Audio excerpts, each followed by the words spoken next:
तो मैंने कहा था कि भाई हम कुछ टाइप के क्वेश्चंस करेंगे। जो पहले टाइप का क्वेश्चन होगा वो कुछ इस टाइप का होगा कि कोई पुली है, कोई पुली है, इस पुली के ऊपर से एक तरफ स्प्रिंग होगी, यहाँ मास लटका हुआ होगा, एक तरफ रस्सी होगी, यहाँ मास लटका हुआ होगा। तो हमको एक्सेलरेशन निकालना है, टेंशन निकालना है, एफएसपी निकालना है, डेल्टा एक्स निकालना है। ये हम लोगों ने कहा था कि भाई इस तरीके से हम सीखेंगे। दूसरा कहा था इस तरीके का कि कोई पुली है, किसी पुली में अब स्प्रिंग यहां लग गई है, स्प्रिंग ऊपर लग गई, यहाँ पे कोई दो मास लटक रहे हैं, m1, दूसरा मास लटक रहा है m2। तो एक्सेलरेशन निकालो, टेंशन निकालो, डेल्टा एक्स निकालो। इस बार स्प्रिंग ऊपर लगा दी गई है, मेन पोजीशन के ऊपर। ये दूसरा केस हो गया भैया। तीसरा केस हमने ये कहा था कि अगर मान लो कि कोई मास है,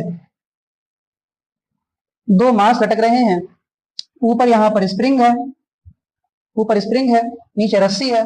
हम लोग क्या करें, इस रस्सी को काट दें, इस रस्सी को काट दें। तो एक्सेलरेशन बताओ ए बॉडी में, बी बॉडी में। तो एक्सेलरेशन इन ए बताओ, एक्सेलरेशन इन बी बताओ, और साथ में टेंशन भी बताओ। ये हो गया तीसरा टाइप। चौथा टाइप मैंने तुमसे कहा था कि कुछ ऐसा हो जाए कि ये स्प्रिंग है, यहाँ पे एक मास लटक रहा है, फिर एक रस्सी है, फिर एक स्प्रिंग है, और यहाँ पे एक मास लटक रहा है। ये ए है, ये बी है, ये सी है। इस बार किसको काट दें, बताओ मैंने क्या कहा था। फोर्थ वाले केस में किसको काटने वाले थे बताओ, बोलो, बोल सकते हो, तुम स्कूल वाली क्लास में नहीं हो, यहाँ पे फ्रीली बोल सकते हो, जरूरत पड़ने पे बोला करो। स्कूल में तो म्यूट कर दिया जाता है, यहाँ थोड़ी करूंगा तुमको म्यूट में। बताओ अब किसको काटते हैं, चौथे केस में किसको काट देते हैं, बोलो बोलो। स्प्रिंग को काट देते हैं, हाँ बोला करो बोला करो, बोलोगे तो चीजें एक दूसरे की बोली गई बातें याद रहती हैं। अब बेटा हम स्प्रिंग को काट देंगे। सबसे इंपॉर्टेंट केस तो यही वाला होगा कि हम स्प्रिंग को काट देंगे। फिर हम एक्सेलरेशन इन सी बताएंगे, एक्सेलरेशन इन बी बताएंगे, एक्सेलरेशन इन ए बताएंगे, यहाँ का एफएसपी बताएंगे, यहाँ का टेंशन बताएंगे।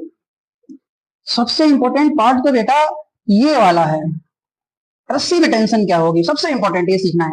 बस बाकी में यहाँ पे एफएसपी बताएंगे। ये हमारे कुल मिला के स्प्रिंग के 4 केसेस हैं, जिसमें से जहां तक मुझे याद है कि हम लोगों ने पहला दूसरा केस सीख लिया था, तीसरा चौथे केस की बारी थी। तो आज हम फिर से थोड़ा सा एक क्वेश्चन पहले केस का लेंगे, एक क्वेश्चन दूसरे केस का लेंगे, फिर तीसरा चौथे केस पे आ जाते हैं। ठीक है।